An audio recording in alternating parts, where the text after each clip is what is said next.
Hi, I'm Lauren and I'm an English literature tutor with Tavistock Tutors, and today we're going to be talking about GCSE English literature. So what I wanted to talk today was about simplicity, which is something that I wish many teachers had told me about more expertly, all the way up until I was studying at Cambridge, which is basically that every text that you read, every exam that you do, every essay that you write, you're basically just being asked, what is the author saying, how are they saying it, and what is the effect in the reader. So just to illustrate my point, I was going to start with something very basic, very easy, which is Harry Potter. So you've got Harry Potter at the very beginning. The first sentence of the first book is Mr. and Mrs. Dursley of number 4 Privet Drive were very proud to say they were perfectly normal, thank you very much.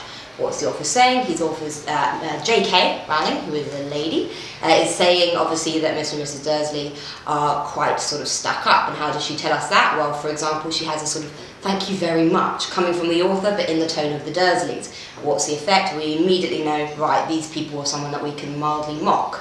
If you move forward ahead until your Macbeth GCSE controlled assessment, let's take a look at Lady Macbeth's speech on Act 1, Scene 5. At the very end of it, it goes, so she's been speaking for a long time and she's been asking the evil spirits to possess her. At the very end of the speech, she says, come thick night and pull thee in the dunnest smoke of hell, that my keen knife see not the wound it makes, nor heaven peep through the blanket of the dark to cry, hold, hold.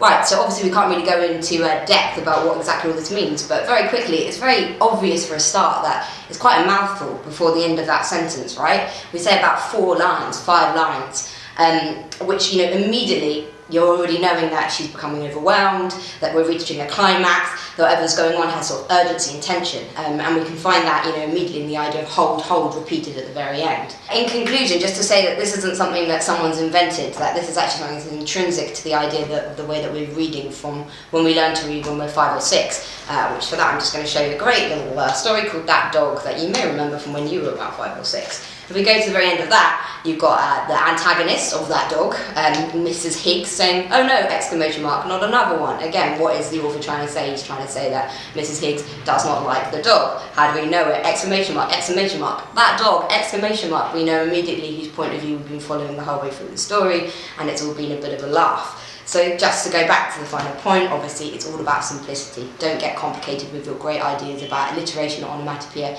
till you know exactly how you're going to put your point across. If you like how I've been teaching today, and if you like talking in this way, then please check out my profile. Thank you very much.